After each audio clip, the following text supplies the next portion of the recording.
കിളിമാഞ്ചാരോ കൊടുമുടി കയറി വെള്ളിക്കുളങ്ങര സ്വദേശിനി അനീറ്റ തോമസ്.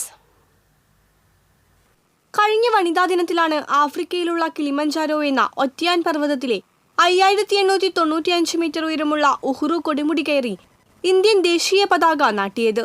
അമേരിക്കക്കാരായ 3 പേർക്കൊപ്പമായിരുന്നു പർവ്വതാരോഹണം. സഹായികളായി മറ്റു 15 പേരും ഒപ്പമുണ്ടായിരുന്നു.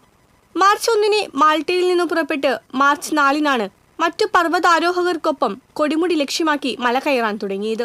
മോനുടി വെള്ളരിങ്ങൽ വീട്ടിൽ തോമസ് ഷിൽജി ദമ്പതികളുടെ മകളാണ് അനീറ്റ. സ്കൂൾ തലം മുതൽ വോളിബോളിൽ മികവ് തെളിയിച്ചിട്ടുള്ള അനീറ്റ ദേശീയ തലത്തിൽ വോളിബോൾ ചാമ്പ്യൻഷിപ്പ് നേടിയ കേരള ടീമംഗമായിരുന്നു. 2 വർഷമായി മാൾട്ടയിലെ നാഷണൽ ലോട്ടറിയിലാണ് ജോലി ചെയ്തു വരുന്നത്. സാഹസികത ഏറെ ഇഷ്ടപ്പെടുന്ന അനീറ്റ തോമസിനെ കിളിമഞ്ചാരോ കൊടുമുടി കീഴടക്കണമെന്ന ഏറെ നാളായുള്ള സ്വപ്നമാണ് വനിതാ ദിനത്തിൽ തന്നെ സാക്ഷാത്കരിച്ചത്. 6 ദിവസത്തെ പർവ്വതാരോഹണത്തെ അവിശ്വസനീയമായ അനുഭവമെന്നാണ് അനീറ്റ വിശേഷിപ്പിച്ചത്. TCV കൊടകര.